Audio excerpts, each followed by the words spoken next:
Assalamualaikum warahmatullahi wabarakatuh. Sehat selalu buat teman-teman semuanya. Saya walaupun di dalam mobil tapi tetap semangat untuk konten. Ada hal menarik di dalam kasus Subang. Seperti seringkali saya selalu gemborkan bahwa ada tipikal tiga di dalam kasus Subang itu. Pertama adalah Rajapati, yang kedua adalah Yayasan meliputi adalah data fiktif yang telah dikatakan palsu rawan, kemudian kecurigaan TPPU, money laundry dan lain sebagainya. Kita tahu ternyata banyak pencairan sekali di dalam yayasan tersebut, tapi ternyata datanya fiktif. Apa yang terjadi di dalam kasus Subang terkait tipikal yayasan itu? Dan yang ketiga adalah OOC-nya. Semua itu harus disepakati bahwa harus dituntaskan, harus dibongkar hingga akar-akarnya. Hari ini dan beberapa hari kemarin, ternyata teman-teman, banyak saksi yang dipanggil kembali terkait follow up progres atas yayasan. Apakah yang selama ini kita curigai adalah adanya TPPU, pencairan-pencairan yang memang tidak ada datanya, atau berdasarkan data fiktif seperti yang dikatakan Bapak Direskrim Polda Jabar melalui media tersebut. Kita tahu, kita juga telah mendengarkan ketika orang itu mau mengambil ijazah maka harus bayar, ya kan, 1,5 juta atau berapa. Lalu kemudian data siswa itu tidak ada tetapi bisa dicairkan nominalnya. Kita tahu, kita telah mendengarkan dalam sebuah wawancara saya pribadi dengan Bapak Dedi FN, ya, jumlah nominal dalam satu tahunnya itu 1,4 miliar. Lantas 1,4 miliar adalah dana yang besar tetapi siswanya tidak ada. Tetapi satu sisi saksi itu termasuk adalah saksi Yosep sendiri yang mengatakan terkait yayasan, kok siswanya lengkap, kok pembelajaran adalah normal seperti halnya sekolah-sekolah yang lain sama. Tetapi apa nyatanya adalah kosong katanya. Siapa yang bilang kosong itu? Banyak warga sekitar, kemudian para guru di dalam sekolah tersebut. Siapa gurunya tahu kan? Wahyu.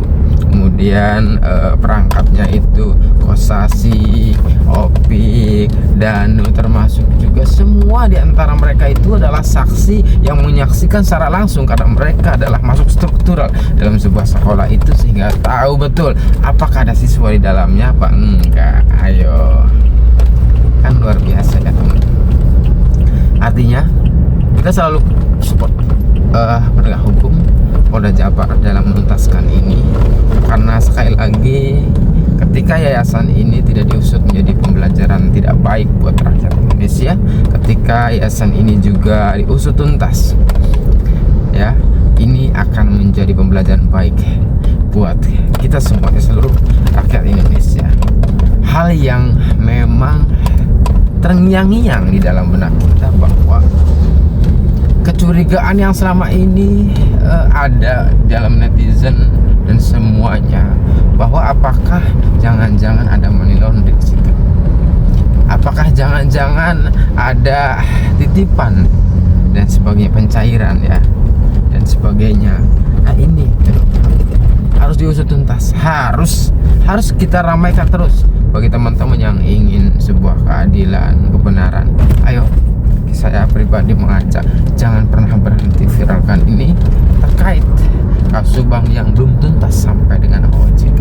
Hari ini kita banyak membahas terkait yayasan karena memang progres yang telah dilakukan Polda Jabar itu hingga hari ini yaitu tentang yayasan, karena memungkinkan bahwa terkait Rajapatinya sudah hampir selesai, hanya 3 pun menunggu saja, menunggu beberapa saat saja, hitungan hari saja, barangkali seperti itu. Jadi Polda Jabar dengan progres, dengan maraton kembali terusut tuntas atas yayasan yang berdasarkan data fiktif apa yang telah dikatakan oleh Polda Jabar. biasa. Semoga kasus ini benar-benar tuntas ya teman-teman.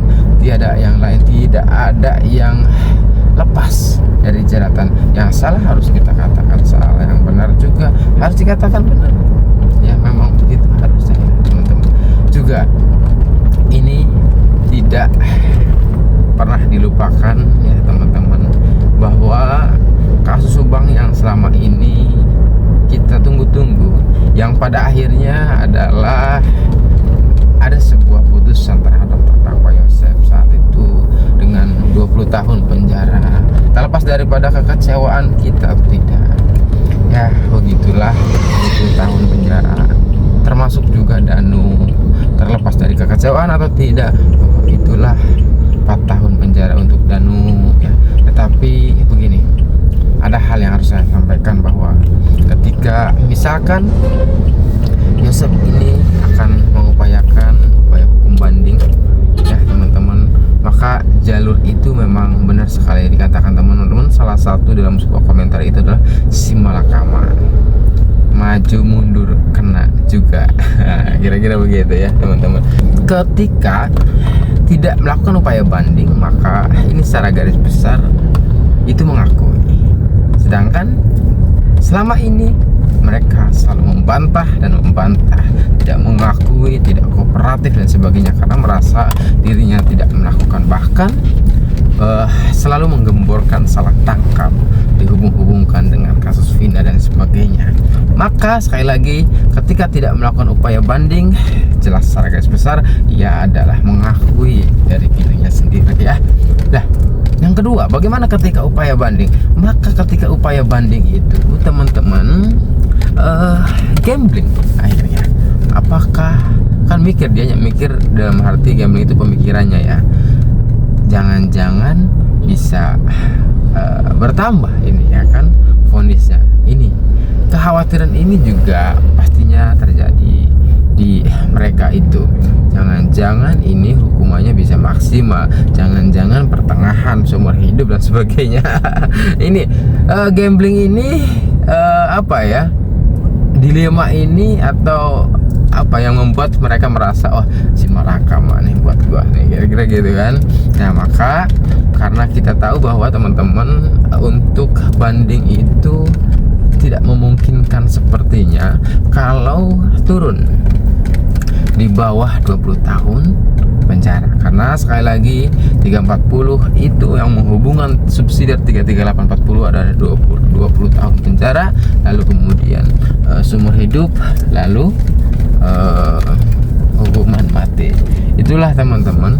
Jadi hal-hal yang demikian adalah berdasarkan juga fakta persidangan, kemudian tuntutan, putusan hakim tingkat pertama, itu memungkinkan sebuah indikator bahwa di dalam banding itu tidak akan turun, susah.